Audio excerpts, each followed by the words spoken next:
If you are an aeroplane, your brain is the pilot and the autopilot.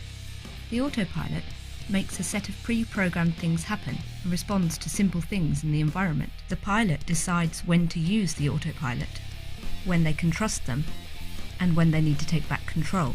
When the pilot takes control and thinks for themselves, they think ahead and decide what is important to do right now and what isn't. Pilots are very clever. They make sense of very complicated ideas and plan what to do next. This takes a great deal of energy.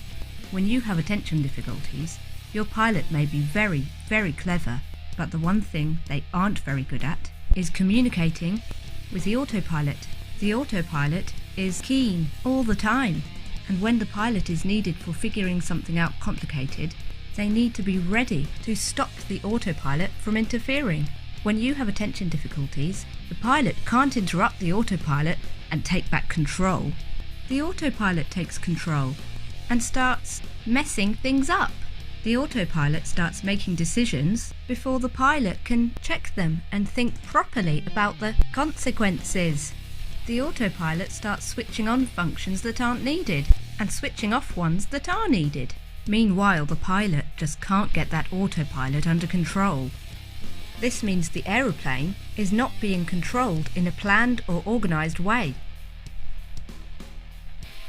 When the pilot can learn to communicate with the autopilot and take back control, your attention, planning and organisation improve. The communication between these two improves when you're aware of this and you're given time and space to reflect or calm down and try again.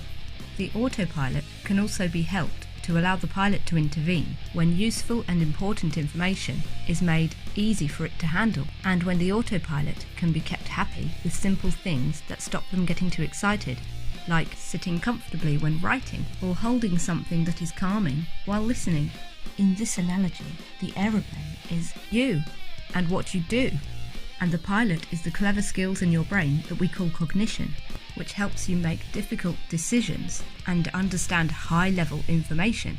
The autopilot is your automatic thinking, like reaching out to touch something soft or shiny, or calling your teacher mum by mistake. The communication between the pilot and the autopilot is your ability to plan ahead and carry out organised and sophisticated thinking and behaviour. It is also your ability to filter out distractions coming in from all of your senses. Having attention difficulties basically makes it difficult for you to choose what to pay attention to. It is difficult for you to plan what to be motivated by.